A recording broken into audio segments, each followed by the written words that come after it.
CMR shopping mall మన BHEL సర్కిల్లో మార్చి 20న energetic star Ram Pothineni గారిచే గొప్ప ప్రారంభం. నమస్కారం. ప్రస్తుతం మనతో పాటు శ్రీ పోతులూరి వీరబ్రహ్మేంద్ర స్వామి వారి ఉపాసకులు, కాలజ్ఞాన ప్రవచనకర్త, ప్రాచీన సంఖ్యాశాస్త్రం మరియు గవ్వ ప్రశ్నాశాస్త్ర నిపుణులు బ్రహ్మశ్రీ శ్రీ కృష్ణమాచార్యులు గురువుగారు ఉన్నారు. వారితో మాట్లాడదాం. నమస్కారం గురువుగారు. నమస్కారం అమ్మ. ఆంధ్రప్రదేశ్లో రాబోయేటువంటి ఎన్నికలకి సంబంధించి అప్పుడే సర్వేలు మొదలు పెట్టేశారు. ఇందులో భాగంగా మరొకసారి వైఎస్ఆర్సీపీ అధికారం చేపట్టబోతుందని కొన్ని సర్వేలు చెబుతుంటే ఆ అవకాశమే లేదని మరికొన్ని సర్వేలు, పరిస్థితి కాస్త అంటే టఫ్ ఫైట్ ఉండబోతోంది పార్టీలన్నిటి మధ్య అని చెప్పి మరికొన్ని సర్వేలు చెబుతున్నాయి. అసలు రాజకీయ పరంగా చూసుకుంటే, ఎలక్షన్ పరంగా మాట్లాడితే కనుక ఆంధ్రప్రదేశ్ భవితవ్యం ఎలా ఉండబోతోంది? మాన్య శ్రీ ముఖ్యమంత్రి వర్యులు శ్రీ వైఎస్ జగన్మోహన్ రెడ్డి గారు ఆరుద్ర నక్షత్రం, మిథున రాశి, అష్టమ శని ప్రభావం తొలగిపోయింది. ఎన్నోసార్లు మనం ఇదే వేదిక మీద మన ఛానల్లో, ఇతర ఛానల్లో కూడా మనం చెప్పాం, 2023 జనవరి 31వ తారీఖు లోపు భద్రతాపరమైనటువంటి విషయాల్లో వైఎస్ జగన్మోహన్ రెడ్డి గారికి ఇబ్బందులు ఉంటాయి. జనవరి 31వ తారీఖు వైఎస్ జగన్మోహన్ రెడ్డి గారు ప్రయాణించవలసినటువంటి విమానం లేదా హెలికాప్టర్లో సాంకేతికపరమైనటువంటి సమస్య తలెత్తడం, దాంట్లో ప్రయాణం చేయకపోవటం వల్ల ఒక గొప్ప విపత్తు నుండి వారు బయటపడ్డారు. ఆరుద్ర నక్షత్రం, మిథున రాశిలో ఉన్నటువంటి వైఎస్ జగన్మోహన్ రెడ్డి గారి యొక్క భవితవ్యం ఏ విధంగా ఉండబోతుందన్నటువంటి విషయాన్ని, అట్లాగే మాజీ ముఖ్యమంత్రి వర్యులైనటువంటి చంద్రబాబు నాయుడు గారు, వీరు జన్మించింది హస్త నక్షత్రం, కన్యా రాశి, మీన లగ్నం. అలాగే జనసేన అధినేత అయినటువంటి పవన్ కళ్యాణ్ గారు, వీరు జన్మించింది శ్రవణ నక్షత్రం, మకర రాశి. చాలా విస్తృతమైనటువంటి చర్చ జరుగుతుంది జనబాహుళ్యంలో.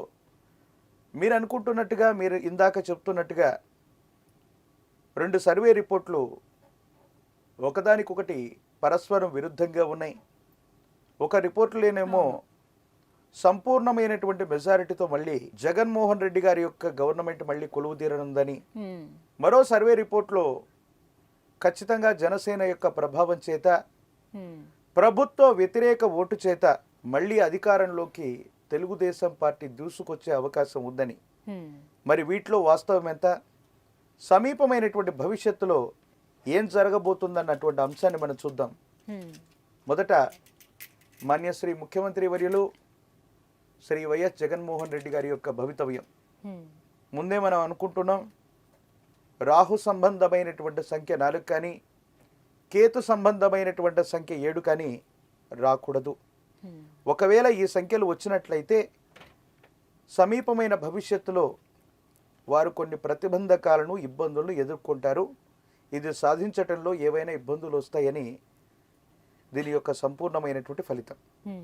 మాన్యశ్రీ ముఖ్యమంత్రి వర్యులు శ్రీ వైఎస్ జగన్మోహన్ రెడ్డి గారు ఆరుద్ర నక్షత్రం, మిథున రాశి, వీరి యొక్క నేతృత్వంలో ఉన్నటువంటి వైఎస్ఆర్సీపీ మళ్ళీ అధికారంలోకి వచ్చేటువంటి అవకాశం ఉందా? శివాయ బ్రహ్మణే నమ, వీరబ్రహ్మేంద్ర స్వామినే నమో నమ, జై వీరబ్రహ్మ జై, గోవిందమాంబ జై. ఆశ్చర్యం కలిగించేటువంటి సమాధానం ఇది. వచ్చినటువంటి ఫలితం 2 అంటే చంద్రుడికి సంబంధించినటువంటి సంఖ్యగా మనం చెప్తాం. వైఎస్ఆర్సీపీకి ఖచ్చితమైనటువంటి మెజారిటీతో గెలిచేటువంటి అవకాశాలు కాస్త తక్కువనే చెప్పాలి.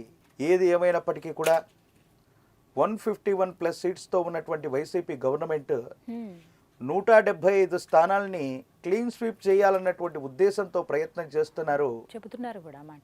కానీ మళ్ళీ అధికారంలోకి రావటానికి కనీసమైనటువంటి మ్యాజిక్ ఫిగర్ 88, 89 అనుకుంటారు, సుమారు 90 లోపు. ఆ 88, 89 స్థానాలు గెలవటం కూడా కొంచెం కష్టమే. ప్రతికూలవంతమైనటువంటి ఇబ్బందులు ఉన్నాయి.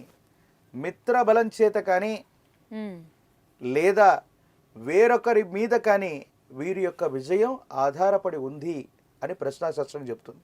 అంటే వైఎస్ఆర్సీపీకి వచ్చేటువంటి ఓట్లే కాదు, సీట్లే కాదు, వీరి విజయానికి వేరొక పార్టీ ప్రధానమైనటువంటి, అది భాగస్వామ్యం అవ్వచ్చు, భాగస్వామ్యం కాకపోవచ్చు, వేరొక పార్టీ మీద వీరి యొక్క విజయం ఆధారపడి ఉంది అంటే అర్థం ఏమిటంటే వైఎస్ఆర్సీపీ గవర్నమెంట్ తనంతట తానుగా మళ్ళీ ఆంధ్రప్రదేశ్లో అధికారం రావటం అన్నటువంటిది కొంచెం కష్టంగానే మనం చెప్పచ్చు. అంటే సింగిల్గా వెళ్తే కష్టమే అన్నది అర్థం చేసుకోవచ్చు అంటే తప్పనిసరిగా వారు సింగిల్గా పోటీ చేసినా మెజారిటీ స్థానాలు గెలవాలన్నటువంటి వాడి యొక్క ఆలోచన, లేదా సంపూర్ణంగా 175 సీట్లు కాదు, కనీస మెజారిటీ రావటం కూడా కాస్త కష్టమే అన్నట్టుగా కనపడుతుంది. ఇక మిగతా వ్యక్తుల యొక్క భవిష్యత్తును తెలుసుకున్నటువంటి తర్వాత ఒక కన్క్లూజన్కి వచ్చేటువంటి ప్రయత్నం చేద్దాం. ఇప్పుడు మనం తెలుసుకోబోతున్నటువంటి జాతకం మాన్యశ్రీ మాజీ ముఖ్యమంత్రి వర్యులు శ్రీ నారా చంద్రబాబు నాయుడు గారు. నాకు తెలిసినటువంటి వివరాల ప్రకారంగా చాలామంది జ్యోతిష్యుల దగ్గర ఉన్నటువంటి వారి యొక్క జాతక ప్రకారంగా హస్త నక్షత్రం, కన్యా రాశి, వీరు జన్మించినటువంటిది మీన లగ్నం. విశేషవంతమైనటువంటి స్థితిగతుల్లో మాన్యశ్రీ మాజీ ముఖ్యమంత్రి వర్యులు శ్రీ నారా చంద్రబాబు నాయుడు గారి యొక్క జాతకంలో ఎన్నో ఉచ్చస్థితికి సంబంధించినటువంటి విషయాల్ని మనం చెప్పుకున్నాం. ప్రశ్నాశాస్త్రం ఏం చెబుతుందో అన్నటువంటి విషయాన్ని తెలుసుకున్న తర్వాత సంపూర్ణంగా వారి భవిష్యత్తును కూడా మనం చెప్పే ప్రయత్నం చేద్దాం. శివాయ బ్రహ్మణే నమ, వీరబ్రహ్మేంద్ర స్వామినే నమో నమ. ఓం హ్రీం క్లీం శ్రీం శివాయ బ్రహ్మణే నమ, వీరబ్రహ్మేంద్ర స్వామినే నమో నమ. జై వీరబ్రహ్మ జై, గోవింద బంబ జై. వచ్చినటువంటి ఫలితం 5. ఇది బుధుడికి సంబంధించినటువంటిది. బుధుడు అంటే అర్థం ఏమిటి? ఇందాక మనం చెప్పుకున్నట్టుగా కుమారుడు, అమాత్యుడు, ఈ విధమైనటువంటి ప్రస్తావనలు వస్తూ ఉంటాయి.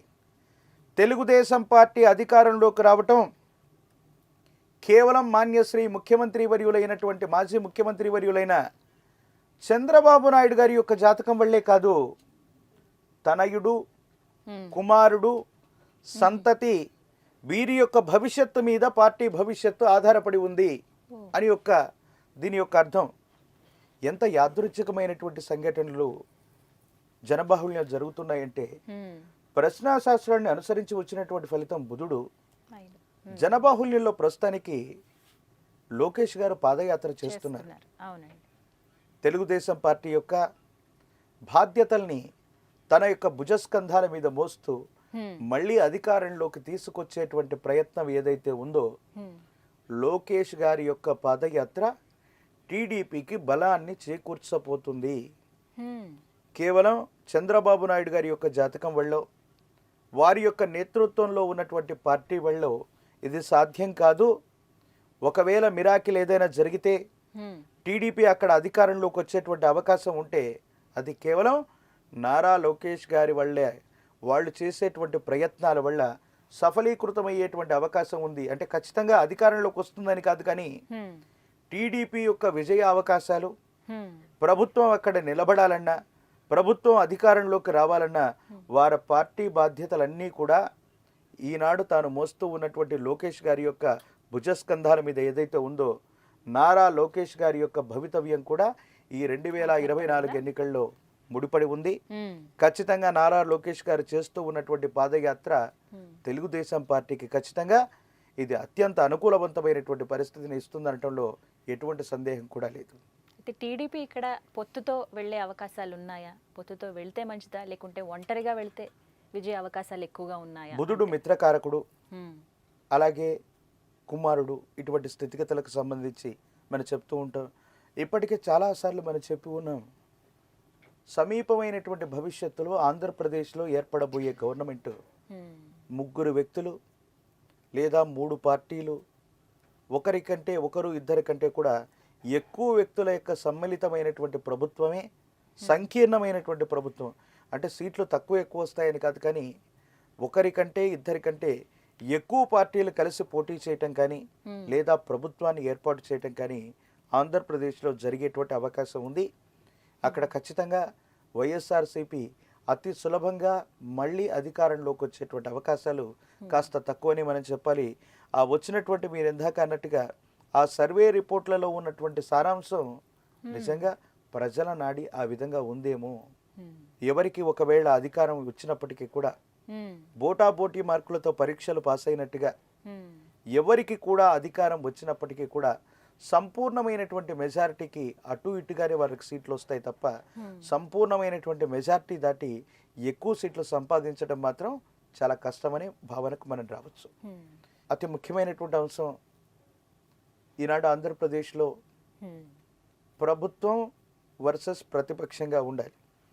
కానీ జనసేనానిగా పిలువబడుతున్నటువంటి పవన్ కళ్యాణ్ వర్సెస్ ప్రభుత్వం, పవన్ కళ్యాణ్ వర్సెస్ కొన్నిసార్లు TDP, Pawan Kalyan versus BJP. అసలు పవన్ కళ్యాణ్ గారు కలిసి పోటీ చేస్తారా?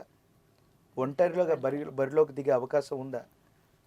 మరి ఒక్క ఎమ్మెల్యే సీట్ను వారు గెలిస్తే అది కూడా వైసీపీకి సంబంధించినటువంటి వర్గంలోకి వారు చేరిపోవటం, ఈనాడు అసెంబ్లీలో కూడా ఏ ఒక్కరూ కూడా లేనటువంటి పరిస్థితుల్లో పవన్ కళ్యాణ్ గారు అసెంబ్లీలో అసలు అడుగు పెడతారా? ఆ అవకాశం ఉందా? జనసేన 2024లో ఏర్పడేటువంటి ఆంధ్రప్రదేశ్ ప్రభుత్వం ఏర్పాటులో తన కీలకమైనటువంటి పాత్ర పోషించనుందా? శివాయ బ్రహ్మణే నమ, తెలుసుకుందాం. వీరబ్రహ్మేంద్ర స్వామినే నమో నమ. జై వీరబ్రహ్మ జై గోవింద బాంబ జై. ఓం హ్రీం క్లీం శ్రీం శివాయ బ్రహ్మణే నమ, వీరబ్రహ్మేంద్ర స్వామినే నమో నమ. వచ్చినటువంటి ఫలితం 4. ముందే మనం చెప్పుకున్నాం, ఏ ఒక్క వ్యక్తి జాతకాన్ని అనుసరించి రాహు సంఖ్య అయినటువంటి 4, కేతు సంబంధమైనటువంటి సంఖ్య 7 ఇది రాకూడదు. పవన్ కళ్యాణ్ గారి యొక్క జాతకంలో శ్రవణ నక్షత్రం, మకర రాశి, ద్వితీయ స్థానమైనటువంటి కుంభంలో శని భగవానుడి యొక్క గోచార స్థితి, ఏలినాటి శని ప్రభావం ఒకటి జరుగుతూ ఉంది.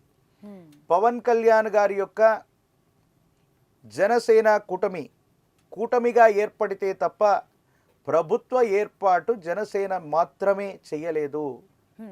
వీరు సన్నిహితంగా వేరొక పార్టీని, ఇతర పార్టీలన్నింటినీ కలుపుకొని వీరు ప్రభుత్వ ఏర్పాటు దిశగా ప్రయత్నం చేస్తే అవుతుంది తప్ప కేవలం ఒక్క జనసేనతో ఈ 2024వ సంవత్సరంలో ప్రభుత్వ ఏర్పాటు వీరొక్కరు చేయటం కాస్త అసాధ్యమే. అంటే సమీపమైన భవిష్యత్తులో వీరి జాతకం ఎలా ఉందంటే అమాత్యుడు, మంత్రి, కేంద్ర స్థాయి మంత్రి, ఈ స్థితిగతికి సంబంధించినటువంటి అన్ని రకాలైన అనుకూలవంతమైనటువంటి అంశాలు పవన్ కళ్యాణ్ గారి యొక్క జాతకంలో తప్పకుండా ఉంది. కానీ 2024వ సంవత్సరంలో ఖచ్చితంగా వీరు ముఖ్యమంత్రి అవ్వటం కానీ లేదా వీరి పార్టీ మాత్రమే అధికారంలోకి రావటం కానీ ఇది కాస్త కష్టం.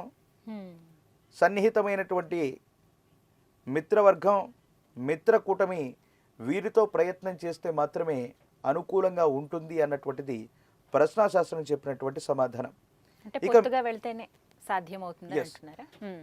ఇప్పుడు ముగ్గురి జాతకాల్లో ఆరుద్ర నక్షత్రం మిథున రాశి జగన్మోహన్ రెడ్డి గారు, హస్త నక్షత్రం కన్యా రాశి మీన లగ్నం చంద్రబాబు నాయుడు గారు, శ్రవణ నక్షత్రం మకర రాశి పవన్ కళ్యాణ్ గారు.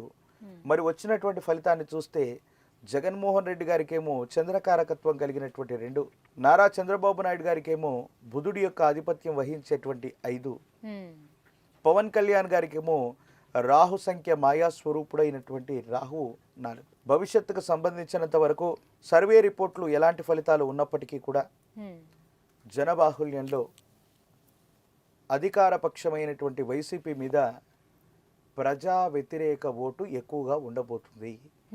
మళ్ళీ అధికారంలోకి రావటానికి వైఎస్ జగన్మోహన్ రెడ్డి గారికి వేరొక పార్టీ అండదండలు అవసరమవుతాయి. అంటే వారు గెలిచినటువంటి ఎమ్మెల్యేలని వీళ్ళకి ఇస్తారని కాదు, వేరొక పార్టీ అండదండలతో మాత్రమే మళ్ళీ అధికారంలోకి వచ్చేటువంటి అవకాశం ఉంది. లేకపోతే ఏ పార్టీ గెలిచినా బోటాబోటీ అవకాశాలు ఉంటాయి.